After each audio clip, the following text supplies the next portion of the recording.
दोस्तों, एक विधवा माँ जिसने अपने 3 बच्चों को पालने के लिए उस संघर्ष का सामना किया जिसके बारे में सोच के भी डर लगता है। उस माँ ने दूसरे के घर में झाड़ू पोछा लगाया, मजदूरी की, मेहनत की, जाने कितने लोगों की गालियां सुनी, जाने कौन कौन सी परेशानियों से वो माँ गुजरी, और इसके बाद अपने बच्चों को पाल पोस के बड़ा किया, अच्छी जिंदगी दी, पढ़ाया लिखाया। लेकिन उन्हीं 3 बेटों ने अपने माँ के साथ में कुछ ऐसा किया जिसकी माँ को उम्मीद नहीं थी। माँ का कलेजा फटने लगता है, माँ हिल जाती है कि मेरे बेटों ने ये क्या कर दिया है। तो चलिए दोस्तों, हम आपको बताते हैं कि आखिर में विधवा माँ के साथ में उन 3 बेटों ने ऐसा क्या कर दिया था। आप सभी का बहुत बहुत स्वागत है मेरे YouTube चैनल में एक और नए वीडियो में। दरअसल दोस्तों, ये जो कहानी है ये एक ऐसे दुखियारी औरत की है जिनका नाम शिववती होता है। दोस्तों, शिववती के जो पति थे उनका नाम राजा राम था, और शिववती के पति का देहांत तब हो गया था जब उनके बच्चे छोटे छोटे थे। जो बड़ा वाला बेटा था वो 5 साल का था, छोटा वाला बेटा था वो 3 साल का, जो सबसे छोटा वाला बेटा था वो सिर्फ 2 साल का था। बड़े बेटे का नाम था अखिल, उससे छोटे का नाम था नकुल, और सबसे छोटा बेटा था उसका नाम सहदेव था। माँ के लिए वो संघर्ष भरा टाइम बहुत कठिनाई से गुजरा। माँ ने इतनी परेशानियों का सामना किया, शिववती को हर वो समस्याएं झेलनी पड़ी अपने बच्चों के लिए। अगर वो चाहती तो अपने बच्चों को छोड़ भी सकती थी, कुछ भी कर सकती थी, दूसरी शादी भी कर सकती थी, लेकिन उस माँ ने अपने सुख को नहीं देखा, सिर्फ अपने बच्चों की जिंदगी को देखा, और बस यही सोचा कि एक दिन मुझे सुख जरूर मिलेगा जब मेरे बेटे बड़े हो जाएंगे। माँ दिन रात मेहनत करती, मजदूरी करती, लोगों के घर में झाड़ू पोछा करती। कई बार लोग गालियां भी देते हैं, ताने भी मारते हैं, टाइम से पैसा भी नहीं देते हैं। हर चीज को इग्नोर करते हुए वो माँ सिर्फ अपने बच्चों को देख देख के जीती है, बस इसी उम्मीद में एक दिन मेरा समय जरूर बदलेगा। वक्त आगे बढ़ता है, माँ परिश्रम करती जाती है और अपने बच्चों को पढ़ाने की भी कोशिश करती है, और एक वक्त ऐसा भी आ जाता है कि उस माँ के जो 3 बेटे थे वो पढ़ लिख के बहुत बड़ी डिग्री हासिल कर लेते हैं, बड़े हो जाते हैं, यहाँ तक कि वो अपना खुद का कारोबार धंधा शुरू कर लेते हैं। उस माँ की आंखों में वो खुशी की चमक थी। माँ बहुत खुश रहती थी कि मेरे बेटा कामयाब हो गए हैं, मेरे बेटा मेरी जिंदगी संवार देंगे, कितना अच्छा समय मेरा आ गया है।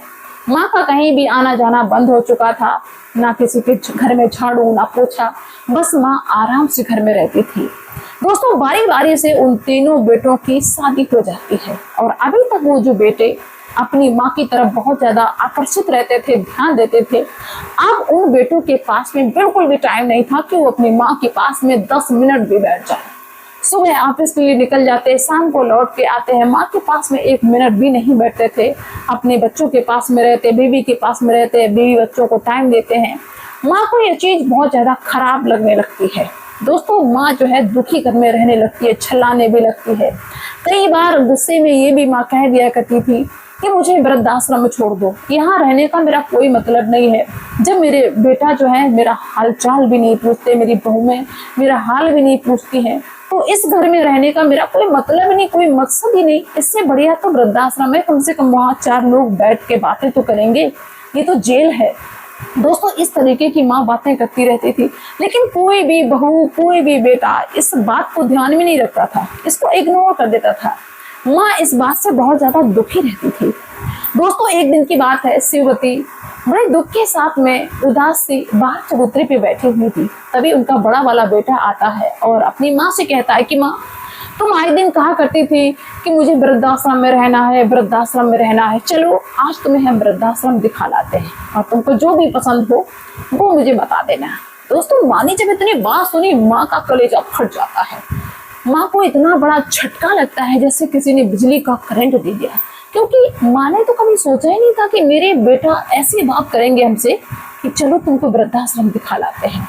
छोटा वाला भाई आता है, छोटा वाला बेटा आता है, वो भी कहता है कि हाँ भैया चलो आज माँ को दिखाई देते हैं वृद्धाश्रम। दोस्तों, अब भाई जाने के लिए सारी तैयारी हो जाती है, और जो शिववती थी वो बहुत ज्यादा दुखी कि ये क्या हो गया। भगवान को भी कोसने लगते हैं और अपने पति की तस्वीर को निहारने लगते हैं कि आप तो मुझे छोड़ के चले गए और ये दिन मुझे देखने पड़ेंगे, इसकी मैंने उम्मीद भी नहीं की। और फूट फूट कर रोने लगती हैं और कहती हैं अपने पति की ओर देखते हुए कि शायद कि आज आप होते तो मेरी दुर्दशा नहीं होती, मेरे साथ में ऐसा नहीं होता है। दोस्तों, चलने की सारी तैयारी हो जाती है, गाड़ी भी आ जाती है, सारी बहुएं, बेटा, तीनों नाती पोते सब उस गाड़ी में बैठ जाते हैं और चुपचाप चल देते हैं शहर के लिए। दोस्तों, शिववती जो थी उनके मन में बहुत ज्यादा दुख, दिल में बहुत बड़ा घाव, मन ही मन में रो रही हैं। बेटा बहुओं के सामने अपने आंसू रोके हुए हैं, लेकिन मन ही मन में सोचती हैं कि मैंने क्या क्या सपने देखे थे, भगवान ऐसे बेटा और बहू किसी के ना हो। मैंने कभी नहीं सोचा था कि मेरी ये दुर्दशा होगी। अब मुझे वृद्धाश्रम रहना होगा, अब मुझे अपनों से दूर रहना होगा। अरे हम तो गुस्से में कह देते थे कि मुझे वृद्धाश्रम छोड़ दो। मैंने ये नहीं सोचा था कि मेरे बेटा बहुएं इतने कठोर होंगे जो मुझे वृद्धाश्रम छोड़ देंगे। अब मैं क्या करूं, अब सब छूट जाएंगे। दोस्तों, माँ उदास रहती है और देखते ही देखते शहर में एक ऐसी बहुत बड़ी बिल्डिंग के पास में गाड़ी जाके रुक जाती है जो 4-5 मंजिला बनी हुई थी, सफेद रंगाई थी उसमें। माँ चुपचाप से गुमसुम से उतर आती है और जैसे ही माँ उतरती है वैसे ही उस सामने जो बहुत बड़ी बिल्डिंग थी उसका मैनेजर निकल के आता है और मैनेजर कहता है कि आओ माँ जी। दोस्तों, शिववती के जो बेटा थे वो कहते हैं कि यही मेरी माता जी हैं, इनको पूरा वृद्धाश्रम दिखाओ, क्योंकि वो 4-5 बिल्डिंग की जो इमारत थी वो वृद्धाश्रम था, शहर का बहुत बड़ा वृद्धाश्रम। दोस्तों, अब तो शिववती को पूरा क्लियर हो गया कि सच में मेरे बेटा वृद्धाश्रम में ही हमें छोड़ने आए हैं। और दुखी मन से दोस्तों शिववती उस मैनेजर के साथ में चल देती है। मैनेजर हर कमरा को दिखाता है, हर जगह को दिखाता है और एक एक कोना और हर कमरे की व्यवस्था थी सब कुछ दिखाता है और कहता है कि माँ जी यहाँ पे ये बेड है, यहाँ पे ये बेड है, ये देखो, वो देखो। शिववती को लगता है कि शायद अब यहीं पे मेरी जिंदगी गुजरेगी, यही मेरी दुनिया है, इसी कमरे में मुझे रहना होगा। ऐसे करके दोस्तों चीज़ों को देखती भी है, लेकिन माँ को कुछ नहीं सोचता है कि अब मैं क्या करूँ। दोस्तों, पूरा जो वृद्धाश्रम है घूमने के बाद में क्या होता है कि जो शिववती थी वो गाड़ी के पास में आ जाते हैं। शिववती के जो बेटा थे वो उस मैनेजर से कहने लगते हैं तो फिर कल 11 बजे इस का उद्घाटन कर देते हैं, 11 बजे हम माँ को लेके आएंगे। दोस्तों, अब वो शिववती के जो बेटा था अपनी माँ से कहते हैं कि माँ चलो गाड़ी में बैठो, कल यहाँ पे आपको आना है, आपको अपने सामान के साथ में। दोस्तों, शिववती बहुत ज्यादा दुखी हो जाती है। इसके बाद में शिववती अपने घर पे बेटा बहुओं के साथ में पहुंच जाती हैं, लेकिन उनकी एक रात कटना मुश्किल हो जाता है। पूरी रात बैठ के काटती हैं और अपने पति को याद करती हैं, भगवान को याद करती हैं कि अब क्या होगा, अब मेरा घर ये छूट जाएगा, सब परिवार छूट जाएगा। दोस्तों, पूरी रात बैठ के शिववती काट देती है। सवेरा हो जाता है और सवेरे ही बहुएं जो थी वो अपने सास के जाने की तैयारी करने लगती हैं, सारे कपड़े उनके रखने लगती हैं, सारा इंतजाम करने लगती हैं। शिववती सारा नजारा देख देख के दुखी हो रही थी, आंसू टपक रहे थे। जैसे 10 बजे का टाइम होता है, गाड़ी आ जाती है, सारे बेटा बहू अपनी माता को गाड़ी में बिठा लेते हैं और गाड़ी चलने लगती है।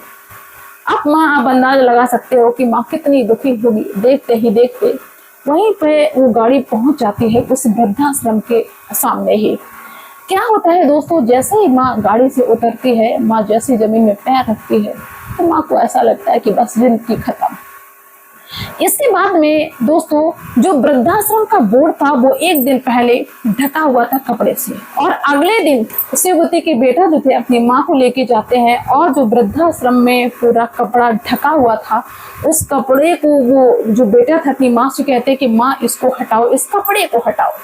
दोस्तों, माँ को समझ में नहीं आ रहा था कि मेरे बेटा करना क्या चाहते हैं। दोस्तों, जैसे ही शिववती उस कपड़े को हटाती है जिसके नीचे वृद्धाश्रम लिखा हुआ था, तो उसके अंदर जो लिखा हुआ था उसको देख के शिववती चौंक जाती है, क्योंकि उस बोर्ड में लिखा हुआ था शिववती राजा राम स्मृति वृद्धाश्रम। दोस्तों, माँ चौंक जाती है, माँ के कुछ समझ में नहीं आता है। माँ सोचती है कि मुझे यहाँ छोड़ने से पहले क्या मेरा नाम यहाँ पे बोर्ड में लिखवा दिया। माँ को नई बात समझ में आती है। दोस्तों, माँ चौंकती है। तब वो बेटा समझाते हैं कि माँ यहाँ आपको छोड़ने नहीं आए, बल्कि जो वृद्धाश्रम है ये आपका है। आपके और पिताजी की याद में ये वृद्धाश्रम मैंने बनवाया है, तीनों भाइयों ने। आप इस वृद्धाश्रम की मालकिन हैं। जाने कितनी माएँ आपकी जैसी इस वृद्धाश्रम में रहेंगी। आप सारा देख रेख करेंगी, मैनेजर को बताएंगी क्या करना है क्या नहीं करना है। दोस्तों, इतनी बात शिववती जब अपने बेटों की तरह सुनती हैं तो शिववती फूले नहीं समाती, क्योंकि शिववती को अभी तक ये लग रहा था कि यहाँ पे हम एक कोने में पड़े रहेंगे, यहाँ पे क्या है। लेकिन आज उनको लगता है कि हम तो इस वृद्धाश्रम की मालकिन है, यानी कि मेरे बेटों ने हमारे पति की याद में ये वृद्धाश्रम बनाया है, अपनी माँ की याद में ये वृद्धाश्रम बनाया है। दोस्तों, अभी तक वो माँ जो दुख के आंसू रो रही थी, अब माँ की आंखों से सुख के, खुशी के आंसू आ रहे हैं अपने बेटों के लिए, कि मेरे बेटा जो है मेरे लिए इतना बड़ा काम कर दिया है, मेरी याद में, मेरे पति की याद में इतना बड़ा वृद्धाश्रम बना दिया है। दोस्तों, माँ जो है फूली नहीं समाती है, यहाँ तक कि उस वृद्धाश्रम की शुरुआत उसी दिन से होती है और माँ से ही फीता कटवाया जाता है, यानी कि उद्घाटन किया जाता है। माँ बहुत ज़्यादा खुशी होती है। इसके बाद में बेटा कहते हैं कि माँ आप यहाँ रहेंगी मालकिन बन के, इसके बाद में हम लोग आते जाते रहेंगे, आप घर पे भी आएंगी, हम लोग यहाँ पे भी आएंगे, लेकिन यहाँ पे सब कुछ आपको देख रेख करना है। दोस्तों, माँ बहुत ज़्यादा खुशी हो जाती है, अपने बेटों के लिए दुआ करती है कि मैं तो सोच रही थी कि मेरे बेटा दुनिया के सबसे खराब बेटा है, लेकिन मेरे बेटा तो इस दुनिया के सबसे अच्छे बेटा है। दोस्तों, वो बेटा अपनी माँ को इतनी खुशियाँ देते हैं, इतना खुश कर देते हैं कि माँ बहुत ज़्यादा खुश हो जाती है। तो चलिए दोस्तों, क्या कहना चाहेंगे आप ऐसे बेटों के बारे में जिन्होंने अपनी माँ को इतना बड़ा तोहफा दिया है? आप लोगों की क्या राय है मुझे कमेंट्स में जरूर लिखना। मिलते हैं नेक्स्ट वीडियो में। तब तक के लिए बाय।